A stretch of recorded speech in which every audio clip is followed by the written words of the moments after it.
The big meeting room was full of worry. Aliens from 47 different worlds sat in their special chairs, all talking in whispers. The crystal walls of the Galactic Council building glowed with soft light, but nobody felt calm today, Ambassador. Zexthara moved her long tentacles nervously. Her blue skin turned darker when she was scared, and right now she looked almost purple.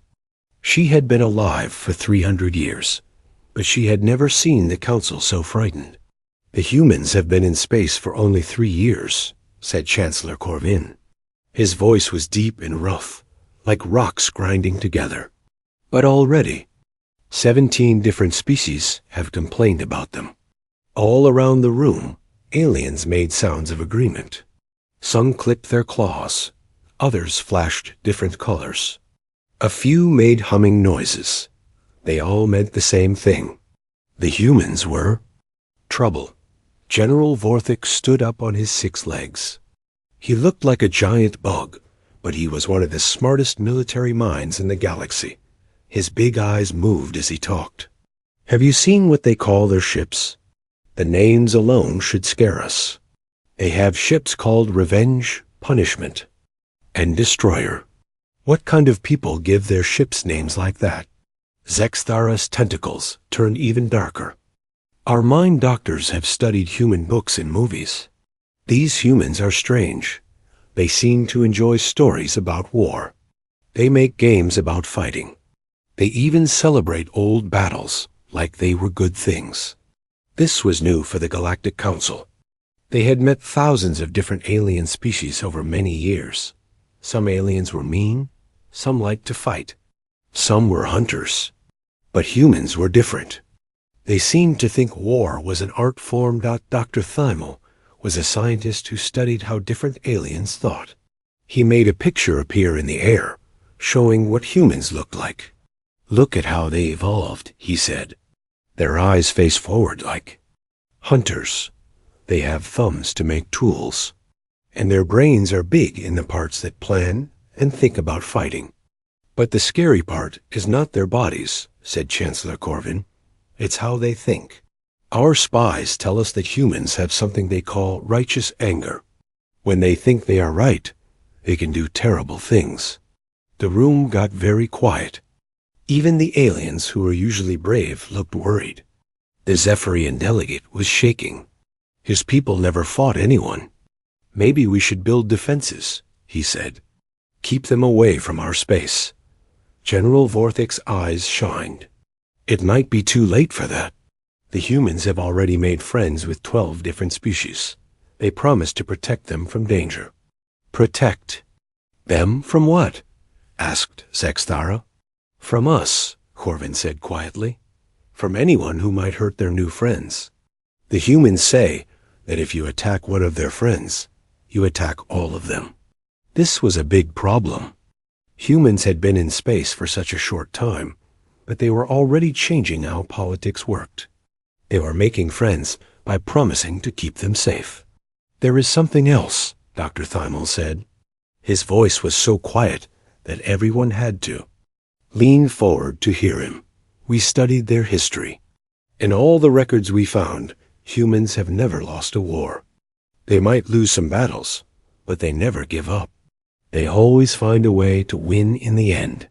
The weight of this news hit everyone like a heavy stone. Species that had ruled the galaxy for thousands of years suddenly felt small and weak. How? Is that possible? Asked someone from the back of the room. Dr. Thymel brought up more pictures. Humans are pack animals. When they are threatened, they work together like one big organism. But they are also individual thinkers. Each human can make their own choices while still helping the group. Look at this, he said, showing a battle from human history. See how they fight. No single leader giving all the orders. Each soldier knows what to do, but they all work together perfectly. General Vorthik studied the images. It's like watching a school of fish, but each fish is also a predator. Exactly, said Dr. Thymel. And when humans think something is important enough, they can do this with millions of people at once. Ambassador Zexthara's tentacles were now completely black with fear. Are you saying humans become one giant war machine when they are angry? Not exactly, Dr. Thymel replied. But there are times in their history when their whole species focused on one goal. During their Second World War, every human was part of the fight. Their factories, their scientists, their military, everything worked together. And their goal? Asked Chancellor Corvin. To completely destroy their enemy. The room fell silent. Again, this was worse than they had thought. Most species fought for territory or resources. Humans seemed to fight to make their enemies disappear forever. There's more, Dr. Thymel continued. Humans have something they call sacrifice. They will die for ideas. Not just for food or mates or territory, but for things like freedom and justice. Why would they do that? Asked the Zephyrian delegate. Because to humans, these ideas are as important as breathing. A human who believes he is fighting for justice becomes incredibly dangerous. Pain doesn't stop him. Fear doesn't stop him. Even death doesn't stop him. General Vorthic's mandibles clicked slowly. So they don't just fight to win. They fight because they believe they are right. Yes, said Dr. Thymel. And once a human decides he is right, surrender becomes impossible. Chancellor. Corvin looked around the room at all the worried faces. So what do? We be very careful, said Zexthara. We don't threaten them or their friends. We don't give them a reason to think we are evil. And if we accidentally do? Asked someone. The room was quiet for a long time. Finally, General Vorthic spoke. And we pray to whatever gods we believe in that they show us mercy. Will they? Asked the Zephyrian delegate. Dr. Thymel studied his data one more time. Our research shows that humans can be very kind to those they consider innocent. They have strong protective instincts. But to those they consider enemies. He paused, looking at the battle footage still playing in the air. To their enemies, humans show no mercy at all. The meeting ended with a simple agreement. Stay away from humans unless absolutely necessary. Don't threaten their friends.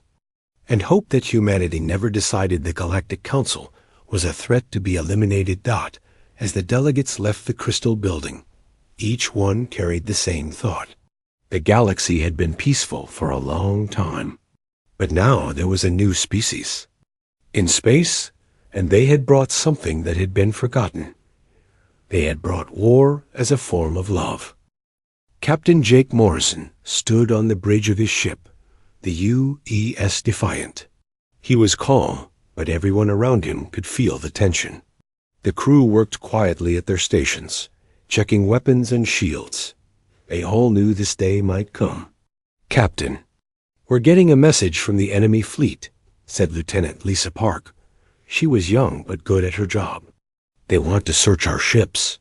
Morrison's jaw got tight. The Calathian hegemony had been testing humans for months. They would stop human ships, demand things, and see if the humans would back down. Today, they had picked the wrong convoy to mess with. The human ships were carrying medicine to help sick people on the Thornian worlds. The Thornians were new friends of humanity. They were peaceful farmers who had never hurt anyone. How long do we have to answer them? Morrison asked. Normal rules say we have 10 minutes to agree, said Lieutenant Commander Ryan Hayes. He had worked with Morrison for 3 years and knew that look in his captain's eyes. Morrison nodded slowly. Open a channel. The main screen lit up. A big alien appeared on it. War leader Krekstar had 4 arms and metal parts attached to his body. His kind believed that adding machines to their bodies made them stronger. His ship's lights were harsh and cold behind him. Human ship, you are in our space now, Krekstar said. His voice was rough and mean. Prepare to be searched. We will look through your cargo. Morrison stepped forward. His hands were behind his. Back the way he always stood when he was thinking. War Leader Krekstar, this convoy is legal. We are bringing medicine to the Thornian worlds. We have permission from the Galactic Council. Krekstar's mouthparts moved in what looked like a smile. Human laws mean nothing here. Your species is new to space. You need to learn your place. The bridge got very quiet. Only the soft hum of the ship's systems could be heard. Morrison's face didn't change, but Hayes felt a chill. He had seen Morrison angry before, and it was not pretty.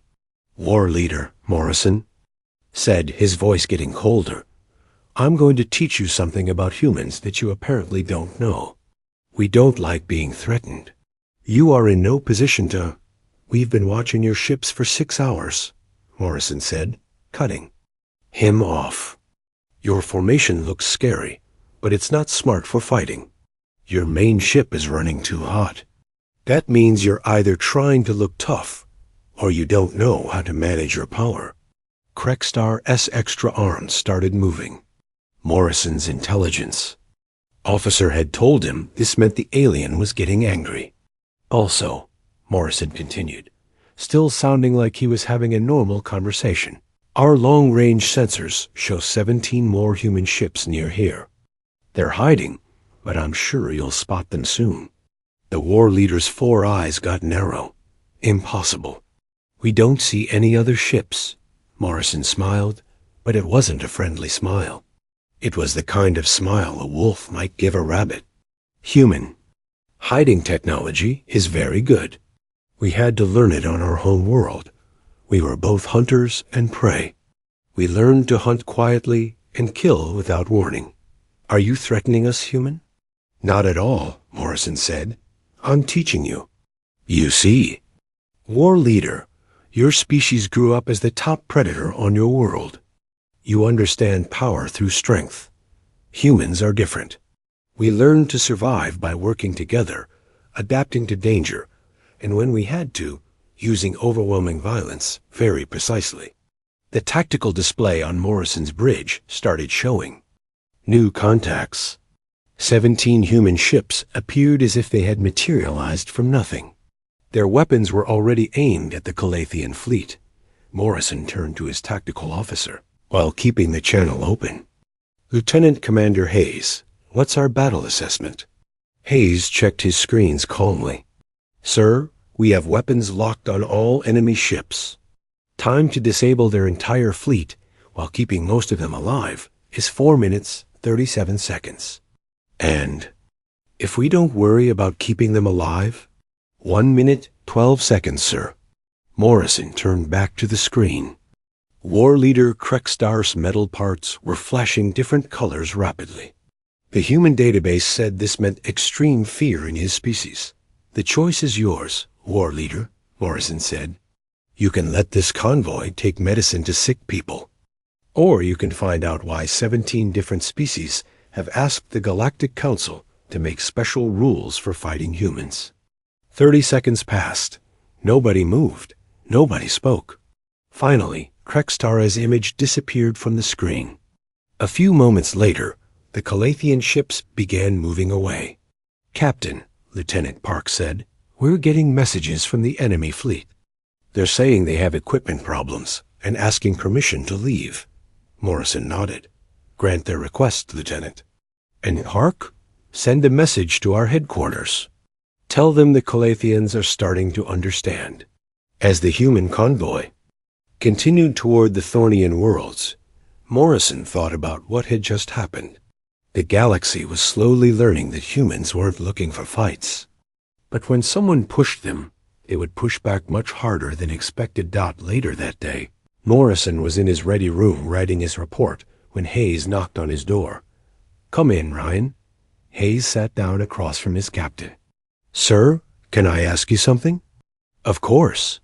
Were those 17 ships really there the whole time?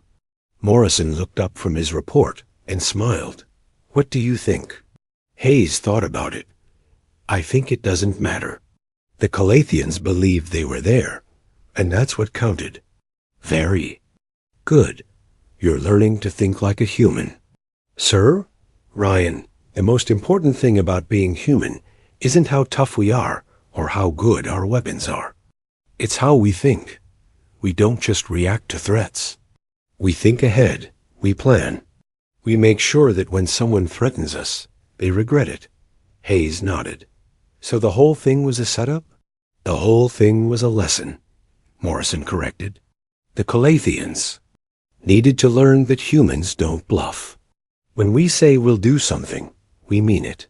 When we make a promise to protect someone, we keep it. And if they hadn't backed down? Morrison's smile faded. Then we would have shown them why humans are considered the most dangerous species in the galaxy.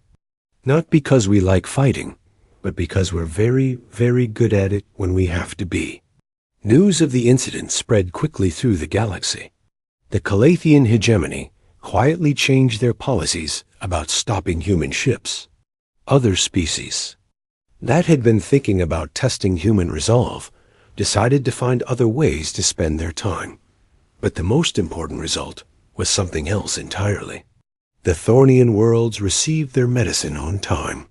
Thousands of sick people got better. Children who might have died lived to see another day dot, and throughout the galaxy, species that had been afraid of larger, stronger neighbors began to think about becoming friends with humanity. If the humans would protect the Thornians, maybe they would protect others too. The message was clear. Humans didn't start fights, but they finished them. And if you were their friend, they would make sure you were safe, no matter what the cost. War leader Krekstar never bothered human ships again. Years later, when other commanders asked him about fighting humans, he would shake his head and say, "Don't, just don't. Find something else to do with your time." The galaxy was learning that humans were exactly as dangerous as they needed to be. And when someone threatened their friends, they needed to be very dangerous indeed. Dr. Elena Rodriguez sat in her office on the research station New Horizons. She had been studying how different alien species think and act. Across from her sat Philosopher Prime Quexmal, who looked like a cloud of gas that changed colors when he talked. He was one of the smartest beings in the galaxy when it came to understanding how minds worked. "Dr. Rodriguez, your species confuses me," Quexmal said, his gas form shifting to yellow, which meant he was puzzled. "Yesterday, I watched Commander Bradley Chun work for 18 hours straight to save a Draknari crew. These are the same people who have been mean to humans for months." Elena nodded and made notes on her tablet. "That's normal human behavior. We have a strong need to protect others, even if they don't like us, when we think they're in danger." But 3 days ago, that same Commander Chun attacked a group of slavers. Our military people said it was brutal. His forces showed no mercy at all. "Also normal," Elena said. "Humans see a big difference between innocent people who need help and bad people who need to be stopped. We don't think this is strange at all." Quexmal's form turned deep blue, which meant he was very confused. "But how can you be so different? Most species are either mean or nice. Humans seem to switch between them instantly." Elena put down her tablet and leaned back in her chair. "That's exactly what makes us work well, Philosopher Prime. We don't act the same way all the time. We change based on what's happening around. Use." She turned on a holographic display that showed human history. "When humans meet something we think of as family, and that can include friends, innocent people, or those we're protecting, we become caring, defensive, and willing to die for them. When we meet something we think threatens our family, we become something completely different. The hunter comes out," Quexmal said. "More than that, the pack comes out. Humans evolved as both pack hunters and tribe defenders. We can work together in complex ways while still letting each person make their own choices. Most species are good at one or the other, not both." The display showed recent footage from when space pirates attacked Kepler Station. Human security forces had fought them off. Quexmal watched as human soldiers moved together perfectly, each one seeming to know what the others would do before they did it. "Watch how they fight," Elena pointed out. "No single commander giving all the orders during the battle. Each soldier makes his own decisions, but somehow they all work together perfectly. They share information and change tactics in real time. It's like watching one creature with many bodies," Quexmal whispered. "Exactly, and that's just a small group. When humans think there's a real threat to their pack, their family, their friends, their country, or their species, they can do this with millions of people at once." Quexmal's form changed to orange, which meant he was worried. "Are you saying humanity works as one giant military when threatened?" Elena thought carefully about how to answer. "Not exactly, but there are times in our history when humans put aside everything else when they saw a threat to our group's survival. During our Second World War, our entire species basically united against a common enemy. Factories, science, military strategy, everything worked toward one goal. Destroying the threat, Elena agreed. And Philosopher Prime, that wasn't even a threat to our species surviving. That was just a threat to our values and way of life. The meaning hung in the air between them." Quexmal's form started changing colors rapidly as he thought about this. "Dr. Rodriguez, there's something else that puzzles us. Your books and movies are full of stories about humans fighting impossible odds, often dying for ideas that seem abstract: honor, justice, freedom. Why would individuals die for concepts instead of concrete things?" Elena smiled, but there was something sad in it. Because to humans, those concepts aren't abstract. They're as real and important as food, shelter. A human who believes he's fighting for justice becomes capable of things that would be impossible otherwise. She pulled up another historical file. During our colonial period, a group of humans decided to rebel against what they thought was unfair government. By any reasonable calculation, they should have lost quickly. They were facing the most powerful military on their planet, with almost no resources and no chance of outside help. "But they won," Quexmal said. He had studied this period of human history. They won because they convinced themselves they were fighting for something bigger than just staying alive. Once humans believe their cause is right, losing becomes optional. Quexmal's form settled into deep purple, which meant he was very uneasy. "Dr. Rodriguez, I think I'm beginning to understand why the Galactic Council is so worried about your species." "Oh? A species that can switch between caring protector and ruthless predator based on how they judge a situation morally. A species that becomes more dangerous the more righteously angry they get. A species that treats abstract ideas like justice and freedom as things they need to survive." Elena waited patiently as the alien philosopher worked through his thoughts. "Your species doesn't just fight wars, Dr. Rodriguez. You fight crusades. And crusaders, by definition, don't give up." Elena nodded slowly. "Now you're beginning to understand why we make the galaxy nervous. But there's something else," Quexmal continued. "We've been studying human behavior in peaceful situations, too. You're incredibly generous to your friends. You share technology, resources, knowledge. You seem to actually want your allies to be strong and prosperous." "Of course we do. Strong friends make us safer. Happy friends are more loyal. It's not complicated, but it is unprecedented," Quexmal said. "Most dominant species keep their allies weak and dependent. Humans seem to prefer strong, independent allies who choose to work with you." Elena smiled again. "That's because we understand something that other species might not. Fear-based alliances are fragile. They break when the fear goes away, or when someone scarier comes along. But friendship-based alliances are strong. A friend will help you even when it's dangerous for them. And if someone threatens your friends..." Elena's smile faded, and for a moment, Quexmal saw something in her eyes that made his gas form shiver. Then they find out why humans are considered the galaxy's most terrifying warrior species. The conversation was interrupted by an alert on Elena's communication system. She read the message and sighed. "What is it?" Quexmal asked. "The consortium just attacked a Valonian colony. The Valonians are our allies. What will humans do?"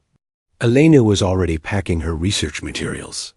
"We'll do what we always do when someone hurts our friends. We'll make sure it doesn't happen." Again, by negotiating? Elena looked at him with an expression that was both sad and determined. "Philosopher Prime, humans tried negotiating with the consortium for 6 months. They ignored us. They kept attacking peaceful colonies. They made it clear they don't respect anything but force. So you'll use force? We'll use whatever force is necessary to protect our friends. And if that means the consortium ceases to exist as a political entity, well, that's their choice." Quaxmal watched her prepare to leave. "Dr. Rodriguez, one final question. Are humans capable of mercy?" Elena paused at the door. "Absolutely. We're capable of great mercy, compassion, and forgiveness.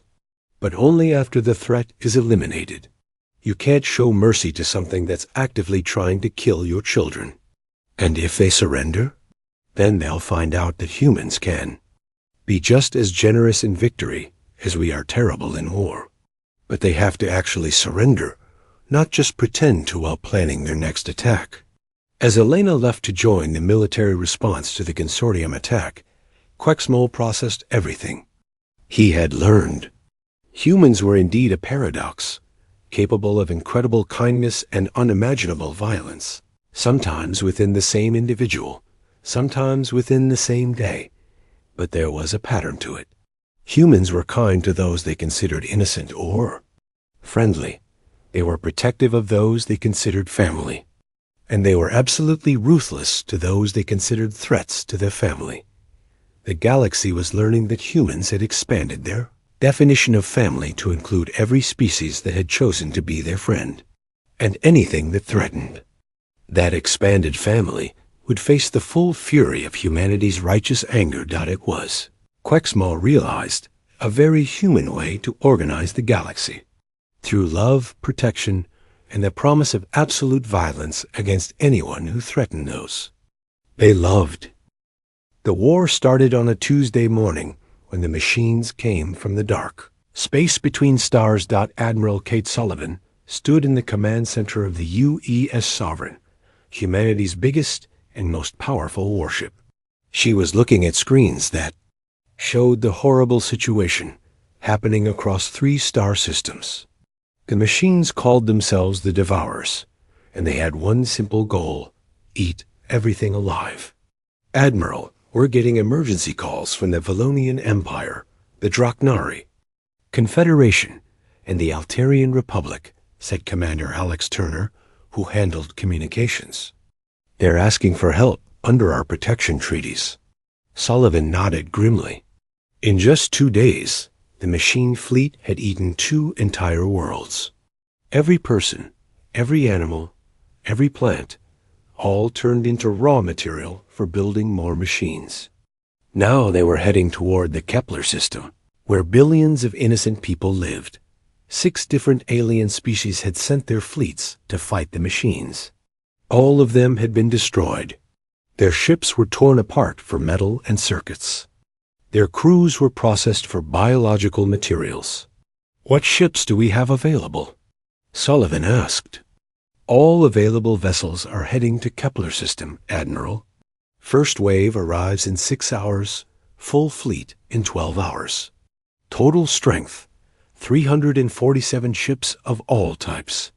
Sullivan knew the numbers weren't good. Intelligence. Reports said the machine fleet had thousands of ships, and they could build new ones from anything they consumed. Every battle made them stronger while making their enemies weaker. "Ma'am," interrupted Lieutenant Commander Nicole Barnes from the intelligence station, "we're getting a message from the Galactic Council. They're They're asking if humanity might consider evacuation instead of fighting.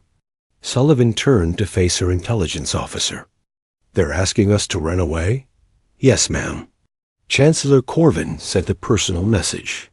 He says the Council thinks this threat might be too big for any military to handle. He says keeping human civilization alive should be more important than defending Allied territories. The command center got very quiet, except for the soft hum of the ship's systems. Sullivan walked to the main display, studying the battle situation with the intense focus that had made her an admiral before she was 40 years old. Commander Turner opened a channel to all fleet commanders. Channel open, Admiral. Sullivan's voice carried clearly to every human ship in the task force. This is Admiral Sullivan. I'm sure you've all seen the same intelligence reports I have. The enemy we're facing has eaten 2 worlds and destroyed 6 alien fleets. By any reasonable calculation, we're outnumbered, outgunned, and outproduced. She paused, letting that sink in before continuing.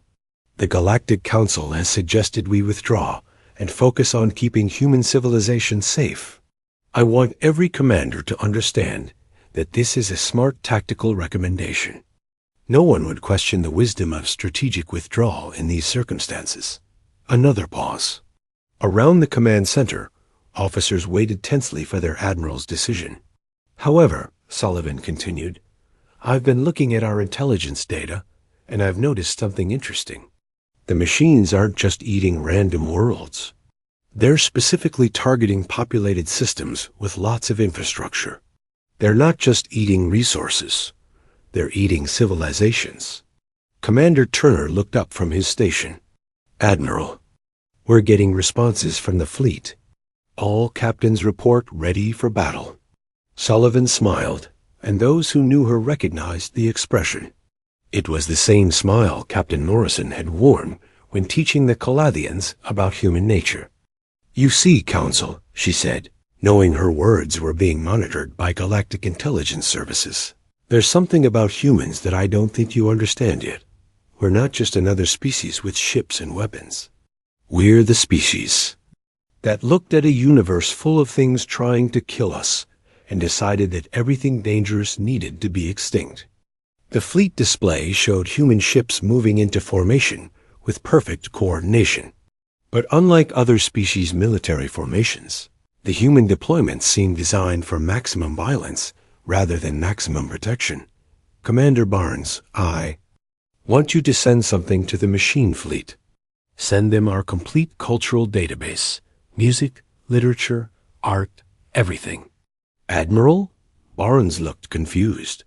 I want them to understand what they're trying to destroy before we destroy them.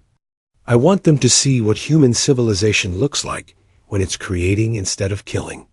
And then I want them to understand what human civilization looks like when something threatens that creation. The transmission was sent as the human fleet moved closer to the enemy. On alien ships throughout the galaxy, military observers watched, in fascination and growing horror as humanity prepared to demonstrate why they had earned their reputation. All ships, Sullivan announced. This is not a battle for territory or resources. This is not a political conflict or a trade dispute. This is something trying to eat our friends, our allies, and eventually us. I don't know about the rest of you, but I find that personally offensive. The first machine ships appeared on the edge of sensor range. Their dark hulls were covered with weapon systems built from the consumed remains of previous victims. They looked like metal vultures, ugly and hungry. All vessels, weapons-free. Show them why humans are considered the galaxy's most terrifying species. What followed would be studied in military schools for hundreds of years. The human fleet didn't fight using normal tactics. Instead, they demonstrated the strategic philosophy that had made them legendary. When faced with something that threatened their existence, humans didn't try to win the battle. They tried to make the enemy extinct. Human ships ignored damage to themselves, focusing entirely on causing maximum damage to the machines. When ships were too damaged to fight effectively, their crews crashed them into enemy vessels. When normal weapons weren't enough, human engineers started making new ones from ship parts and pure determination. The battle was fierce and terrible. Machine ships swarmed like angry insects, but human ships fought like wolves pack hunters, who coordinated perfectly, while each one remained deadly individually. The tide turned when Commander Bradley Chun, the same officer who had saved the Draknari crew and fought the slavers, made a discovery that would change the course of the war. Admiral Chen transmitted from his cruiser, the U.E.'s Relentless. We found a weakness in their collective intelligence network. If we can cut their command connections, their ships become individually vulnerable. What do you need, Commander? I need to get close enough to their command ship to plant a modified quantum torpedo directly into their central processing matrix. Very close, ma'am. Sullivan understood immediately. It was a suicide mission. Commander, find another way. There is no other way, Admiral. But ma'am, with respect, this is what humans do. We find the thing that's threatening our family, and we kill it, even if it kills us back. The sacrifice of the U.E.'s Relentless and her crew of 430 humans broke the machine collective intelligence. Suddenly, thousands of enemy ships found themselves operating as individuals rather than a coordinated force. The human fleet, still outnumbered but now facing confused and disorganized opponents, began systematically destroying the invaders, but the cost was terrible. Human ships were dying too. Good people, brave people, were giving their lives to protect others. On the bridge of the Sovereign, Sullivan watched her fleet shrink as they fought. Admiral, Turner reported, we're down to less than half our original strength. And the machines? 70% of their fleet is destroyed or disabled. The rest are trying to retreat. Sullivan's voice was hard as steel. No retreat, no escape. They came here to eat civilizations. They don't get to leave and try again somewhere else. The battle lasted 14 hours. When it was over, every single machine ship had been destroyed. The threat was completely eliminated. Of the human fleet, fewer than half the ships remained. Functional, but humanity had achieved something unprecedented in galactic history. The complete elimination of an existential threat. As rescue operations began and casualty reports came in, Sullivan received a priority transmission from Chancellor Corvin of the Galactic Council. Admiral Sullivan, the alien leader's voice carried a note of awe. The Council wishes to express its gratitude for humanity's sacrifice in defense of galactic civilization. Sullivan, exhausted and grieving for her lost crews, responded with typical human directness. Chancellor, we didn't do this for gratitude. We did this because some things are worth fighting for, and some threats can't be allowed to exist. We understand that now, Admiral. The Council has been educated ... regarding human military philosophy. Good, Sullivan replied, because I want to make something clear to everyone listening to this transmission. The machines made the mistake of threatening our friends. They're extinct now. I hope that lesson isn't lost on anyone else who might be considering similar actions. The transmission ended, but the message was heard throughout the galaxy. Humanity had demonstrated that they weren't just capable of violence. They were capable of absolute violence in defense of what they considered important. More terrifying still, they seemed to consider almost everything important. The galaxy would never be the same. 6 months after the war against the machines, the galaxy was a different place. Nobody could have predicted how much things would change. Ambassador Zexthara of the Valonian Empire found herself in an unusual position. She was now the main supporter of something called the Human Defense Protocol at the Galactic Council. Honored colleagues, she began, her tentacles glowing diplomatic gold. The events of recent months have completely changed how we think about relationships between species. We must accept that humanity has brought a new way of thinking to galactic civilization. The assembly hall was bigger now. 17 species that had always stayed neutral had asked to join human-protected space. The protection came with no demands. For territory, no requirements to pay tribute, and no forced changes to their culture. Humans asked only for friendship and promises to help defend each other. Chancellor Corvin, his reptilian features showing signs of the stress that came with adapting to rapidly changing galactic politics, addressed the Assembly. The Council has completed its detailed analysis of human military thinking and social psychology. Our findings are sobering. The holographic display activated, showing a complex diagram of human alliance structures. Unlike traditional galactic empires based on conquest or economic control, the human model looked like something never seen before. A voluntary group bound by shared defensive commitments. Humans, Corvin continued, appear to be completely unable to build traditional empires. Their expansion model is based on creating what they call friends rather than subjects. However, this makes them infinitely more dangerous than normal imperial powers.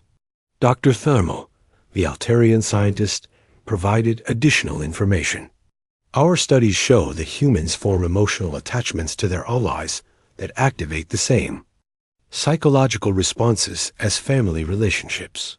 An attack on any allied species triggers what their literature calls protective fury, a state in which normal human behavioral limits are completely removed. General Vorthik of the Draknari clicked his mandibles thoughtfully.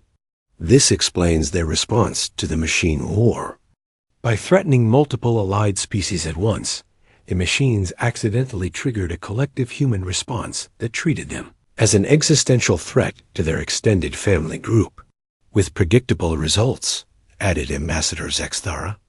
Complete extinction of the threatening force. The implications were staggering. Traditional galactic warfare was based on territorial disputes, resource competition, or political control. Humans had introduced the concept of warfare as moral duty, fighting not for gain, but for the protection of those they considered family. There's another factor we must consider, Dr. Thymel continued. Human military technology has advanced at an unprecedented rate since their introduction to galactic society. Our analysis suggests they are applying their legendary problem-solving abilities specifically to the challenge of protecting their allies. The display shifted to show technical specifications for recent human military innovations. In less than 2 years, they had developed hiding systems that surpassed anything in the galaxy, weapons platforms that maximized killing power while minimizing harm to innocents, and defensive technologies specifically designed to protect allied species with different biological needs. They're not just building weapons, observed Chancellor Corvin. They're building weapon systems optimized for the defense of 43 different species simultaneously. Because to humans, Ambassador Zexthara explained, the death of any allied individual is as unacceptable as the death of any human individual. They have extended their biological protective instincts to include multiple species across dozens of star systems. The silence that followed was profound as delegates thought about this reality.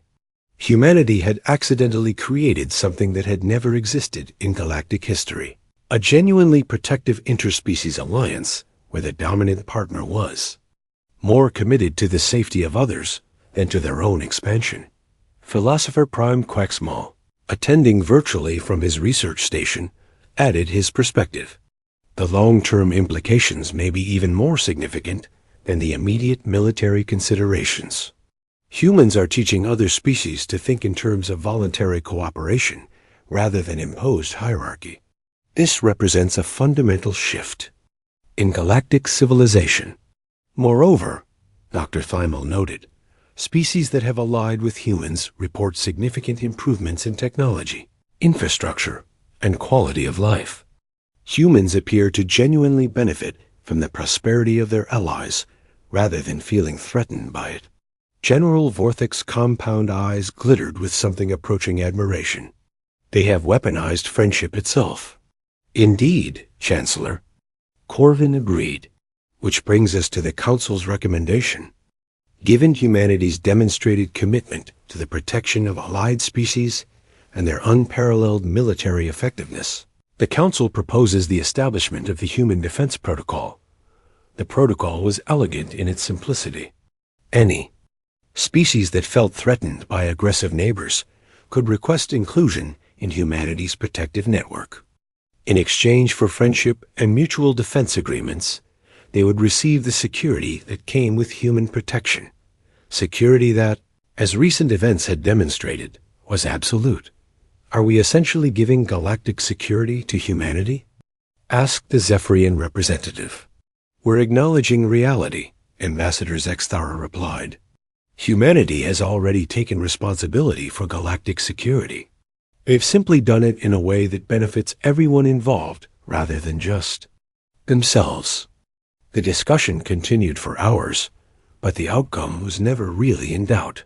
Species after species stood up to share their experiences with human protection. The Thornians spoke about how human medicine had saved thousands of their children. The Altarians described how human technology had helped them clean up their polluted homeworld. The Draknari, traditionally proud warriors, admitted that human military advisors had helped them develop better defensive strategies. But it was the testimony of Ambassador Yexla of the Kethmori that truly convinced the remaining skeptics.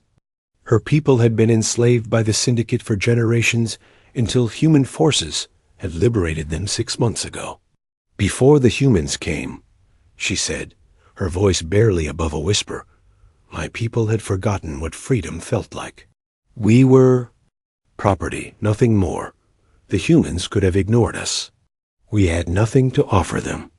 But when they learned of our situation, they came anyway. She paused, gathering strength to continue. They didn't just free us. They hunted down every syndicate. Slaver in 3 sectors. Not for profit. Not for territory. Simply because slavery offended their sense of justice. And when they were done, she continued, they helped us rebuild our world. They shared their technology, their medicine, their knowledge. They asked for nothing in return except friendship. Her voice grew stronger. The humans taught us something we had forgotten.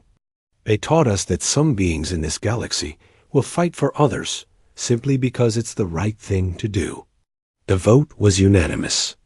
The Human Defense Protocol was established, creating a framework for species to voluntarily join humanity's growing network of allies.